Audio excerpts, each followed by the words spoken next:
Well, we've got another guest coming out who's going to talk to us a little bit about our energy drain in the summer times. It's brutal. You got your air running 24/7.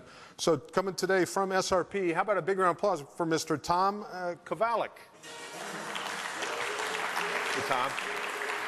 Thank you very much. Did I say your name right? Close. Kovalak. Very good. Of course, I was going to go with Kovalak, and I switched at the last minute. Thanks for being here. It's Receding Hairline Day here at Mesa Morning. It is, yes. It is. I don't have any props, sorry, but I'll do my best. I feel like Oprah. Everybody gets a water. Well, good to have you here. Talk to us a little bit about, we're all consumers of electricity, especially in the summertime. Yep. Can you give us some tips? I want to cut my energy bill. What's the best thing to do? Well, it depends on whether you're talking about at your home or at your business, but either way, a lot of the things are similar.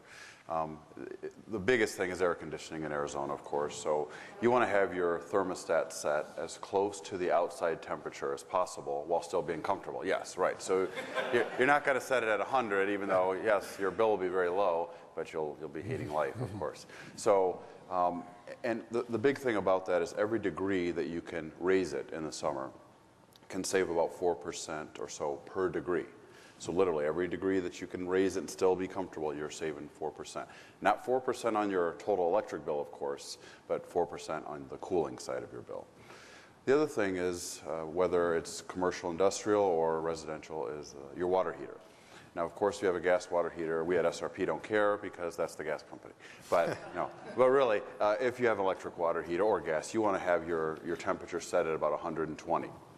Now, of course, this time of the year, the water's so warm coming in, there's not that much of a difference really between incoming water and the temperature of the water that you take a shower in. But still, obviously, the lower it has to heat the water to, the less it's going to cost. It's weird, in the summer, both my taps are hot water. Yes, exactly. I've noticed that. And I'm from Michigan, so I've only been here 15 months, and I've never seen anything like it, where, 90-degree water coming out of the cold faucet. So, but it is what it is. And then, of course, the old thing that your mom or your dad used to tell you to turn the lights off. I mean, that is a energy-saving measure. Obviously, lights off, don't use anything. The old wives' tale, or whatever you want to call it, where people say, oh, no, leave the lights on because it's cheaper, or to turn it off and on, or then turning it off and on. That's not true. These lights are on right now. They're using electricity. The meter's spinning.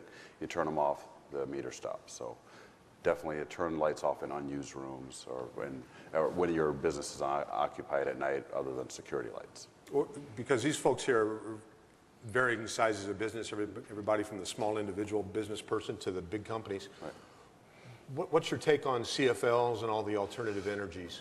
Yep, those are absolutely great options to have. Even though Cfls are now old technology, I mean, they've been around for 20-something years, they still are wonders. I mean, if you have a 75-watt electric incandescent light bulb and replace it with a 14-watt CFL or an 18-watt CFL, obviously you're cutting your usage almost 4 times. In addition to cutting the usage, you have less heat gain, so you have less air conditioning load to deal with. I mean, try unscrewing an incandescent light by the glass after it's been on just for a few minutes, but you can unscrew a CFL after it's been on for hours. You can still touch it by the glass and unscrew it because there's less heat output. So along with saving 75% of the electricity while you're running it, it's also going to last about 10 to 13 times longer. So an incandescent light bulb has a rating of 750 hours, CFL has 10,000 hours. Now the other option, of course, is LEDs. Everyone's heard of those. Much more expensive, and the difference between an incandescent and a LED as far as wattage is almost the same as a CFL and an incandescent. So you replace the 75, you can replace it with a 9-watt LED, for example. But those last anywhere from 40,000 to as much as 100,000 hours. They still have some heat output, so you have the air conditioning load, but the savings are, I mean, they do pay for themselves in a short time. CFL will pay for itself in a business in about a month. In a residential application, maybe 6 to 8 months. LEDs, because of the cost, is probably more like 2 years. But you're going to have that LED in your house or your business for years, sometimes even a decade or more. What about the initial cost of these CFLs? It's a little bit more, but you're still saying it's a good investment. Oh, now, hardly anything anymore. I mean, a couple months ago, SRP was giving away 6 CFLs for free. You know, you call in or go online, we'd give away 6 for free. But as far as actual cost, yeah, you didn't get yours? Is that what you're saying? Did you bring any today? No, I did not. But as far as... Forrest brought water. Yeah, I know. So I say I had no props, you know. But at least we have the same haircut. So as far as the cost of CFLs, they're actually, you can go to, I don't want to promote any business necessarily, but you can go to the big box stores and you can get 6 of those things for $7. So $1.50 each or less anymore.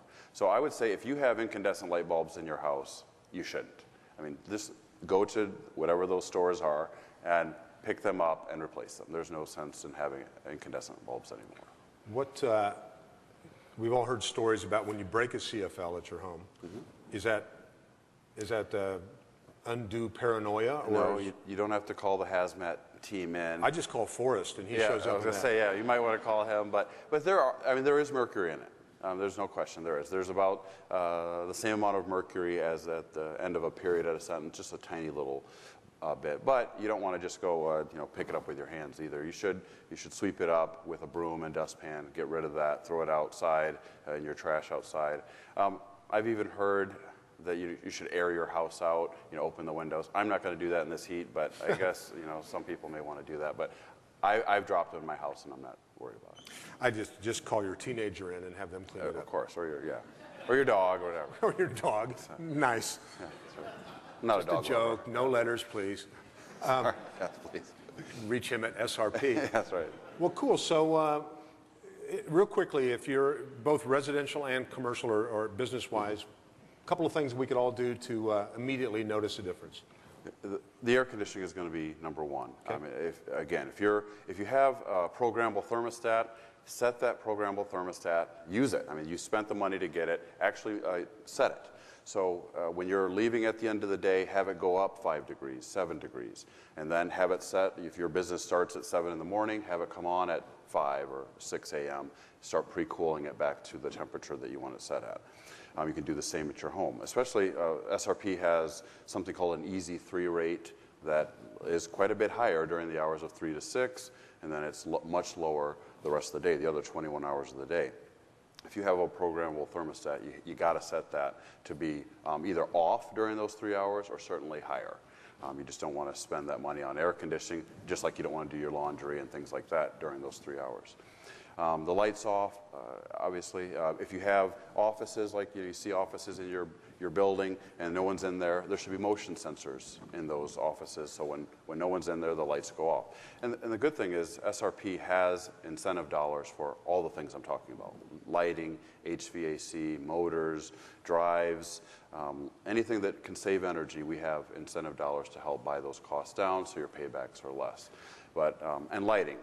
In this particular building, I'm looking up, you have CFLs above me here. You have what are called T8 lights in these fixtures above. Those are good. I thought those were T8s. Instead of the big T2, yeah, of course, yeah. Yeah, they're certainly not T12s, right? No, heck no. T11, T8, T12. So, yeah, lighting is an absolute necessity as far as saving energy in your business. But again, if you're not using it, turn it off. Computers. I go into businesses, I do energy audits, and I'll go out and I ask them, what do you do with your computers at night? Well, we leave them on. Why? I don't know, we just always have. And it's not just letting your screen go into sleep mode. It needs to be off. Turn your drive off, turn your screen off at night. It will save, literally about $100 a year if you turn your computer off at night, every night. Very cool. Now, be honest with me. Was SRP glad to see the Suns get rid of Steve Nash? I'm not an official spokesperson for... because he was doing those APS commercials. Yes, yes, right, I understand. And he does commercials in Canada, too, for, he's from British Columbia, so he does it for BC Hydro up there as well. But I personally am not glad to see it. I liked him. I think he was good for the team, but what are you going to do? I figured you guys were chuckling in the boardroom over that. No, we're not. He's a good guy.